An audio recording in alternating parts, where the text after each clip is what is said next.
প্রচুর শীত ছিল গ্রামের বাড়িতে, তবু আমরা থেমে থাকিনি। এই শীতের ভেতরে আমরা ৬ বোন আর সাথে ছিল আমাদের সব আত্মীয়-স্বজন, সবাই মিলে একসাথে জোলাপাতি খেলা প্রস্তুতি নিয়েছি। তো হ্যালো এভরিওয়ান, আসসালামু আলাইকুম। সবাই কেমন আছেন? আলহামদুলিল্লাহ আমরা অনেক ভালো আছি। তো এই তো বাবার বাড়ি থেকে এখানে গরুর মাংস, তারপর হলো রসুন যা দরকার ছিল সব কিছু নিয়ে, সাথে একটি কাঁঠাল।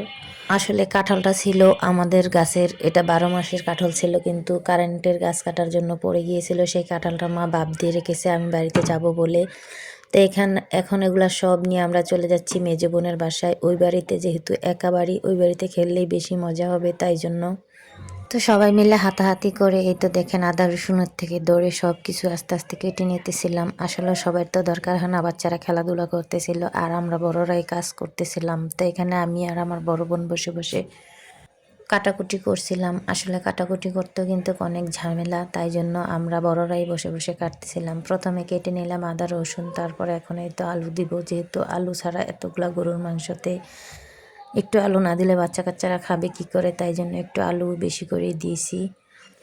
কাটাকুটি শেষ করে চলে আসলাম, মেজো বোন রান্না বসিয়ে দিতেছে। এই দিক দিয়ে বড় হাঁড়িতে গরুর মাংস বসানো হলো। আসলে মানুষ বেশি, তাই বড় হাঁড়িতে, আর মাংস নিয়েছিলাম প্রায় ৪ কেজির মতো। অনেক মানুষ, তাই জন্য কি বলবো, বলার কোনো ভাষা নেই। এত মজা হয়েছিল সবগুলা রান্না, আর খেতে কিন্তু দারুণ হয়েছিল। সবাই মিলে একসাথে খেয়েছিলাম কলা পাতার বরগে বসে বসে। তারপর অনেক কিছু, আসলে গ্রামের বাড়িতে গেলেই ভালো ভালো খাওয়া দাওয়া হয়, আর সবাই মিলে একসাথে খেতেও কিন্তু বেশ ভালো লাগে। তো এখানে কথা বলতে বলতে আমার মাংসটা একেবারে কষানোতে দিয়ে দিয়েছে আমার বোন, আর এখানে দিয়ে দিল একটু গরম মশলা বাটা।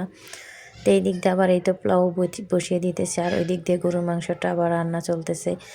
আসলে আমরা রান্না করেছিলাম পোলাও, তারপর রান্না করেছি গরুর গোশত, তারপরে কাঁঠাল দিয়ে গরুর গোশত রান্না করেছি, আর সাথে মরিচ খোলা ছিল। আর ওইটাতে বেশি মজা লাগে, মরিচ খোলা খেলে কিন্তু মজাই লাগে। অল্প স্বল্প, আসলে আমাদের গ্রামে এরকম কোনো এখন শাকসবজি কিছুই করে না, সবাই বিদেশে থাকে, তাই জন্য আর শাকসবজিও করা হয় না। তো একদিক দিয়ে গরুর মাংস বসিয়ে দিয়েছে, আর অন্য দিক দিয়ে দেখুন পোলাওটা নামিয়ে ফেলেছে। আমাদের দেশে কতটুকু হলেই পোলাওটা নামিয়ে রাখে, কারণ এটা আগুনে দেয় না, আগুনের নিচে দিয়ে তারপর ওটা নামিয়ে রাখে, তারপর আবার চুলায় দেয়। তো এটা এখানে পোলাও নামিয়ে রেখেছে নিচে আগুন দিয়ে, আর এই দিক দিয়ে দেখুন কাঁঠালটাও হয়ে আসতেছে, আর এই দিক দিয়ে মরিচ কলা দিতেছে, আর মাংসটা হয়ে গেছে, সেটা ঘরে নিয়ে চলে গেল। তো এই দিক দিয়ে দেখুন আমাদের সব কিছু প্রায় কমপ্লিট। এখন আমরা খাবারের জন্য চলে আসলাম, আর এখানে দেখুন কলাপাতা নিয়ে আসছি, আজকে কলাপাতায় করে খাবো। সবাই মিলে কলাপাতাতে খেতে যে কি আনন্দ লেগেছে কি বলবো। তো এইখানে কলা পাতাগুলো আমরা সুন্দর করে সাজিয়ে নিতেছি, আর এখন এই তো পোলাও ভাত দিয়ে দিব। বেশিরভাগ বাচ্চারাই খেয়েছিল কলা পাতাতে, আর আমাদের যেহেতু ভিডিও করতেছিলাম, ভিডিও করা শেষে আমরা নিজেরাই সব বোনেরা মিলে একসাথে খেয়েছি। আসলে কেউ ক্যামেরার সামনে আসে না, তাই আপনাদেরকে আর দেখানো হলো না। তো এখানে দেখুন এই তো সব মিলে এই খাবার দাবার, এখন এগুলা সব একেবারে মিলে মিশে সবাই মিলে একসাথে খেয়েছি। আর খাবারটা কিন্তু বেশ লোভনীয় ছিল, সবাই মিলে একসাথে খাওয়ার মজাই আলাদা। আজকের মতো এখানে বিদায়, আল্লাহ হাফেজ।